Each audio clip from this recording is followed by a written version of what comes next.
إن الذين آمنوا وعملوا الصالحات নিশ্চয় যারা ঈমান আনে এবং নেক আমল করে কানাত লাহুম জান্নাতুল ফিরদাউসি নুজুলা তাদের জন্য জান্নাতের মধ্যে মেহমানদারির ব্যবস্থা রয়েছে।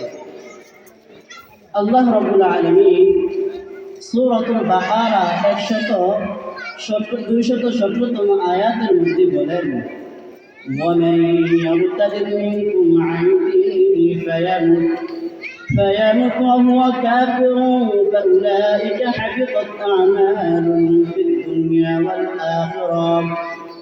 আল্লাহ রাব্বুল আলামিন বলেন, যে ব্যক্তি ঈমান আনার পর পুনরায় আবার কুফরের দিকে ধাবিত হয়ে যায়, কাফের হয়ে যায়, এই কাফের অবস্থায় মৃত্যুবরণ করে, হাবিতাত আমালুহু ফিদ দুনিয়া ওয়াল আখিরা, ওই ব্যক্তির দুনিয়া এবং আখিরাত বরবাদ হয়ে যায়। আল্লাহ রাব্বুল আলামিন বলেন, উলাইকা আসহাবুন নার, ওই ব্যক্তি জাহান্নামের মধ্যে থাকবে। শুধু তাই নয়, হুম ফিহা খালিদুন, একদিন আর দুদিন না, সারাটা জীবন জাহান্নামের মধ্যে থাকবে।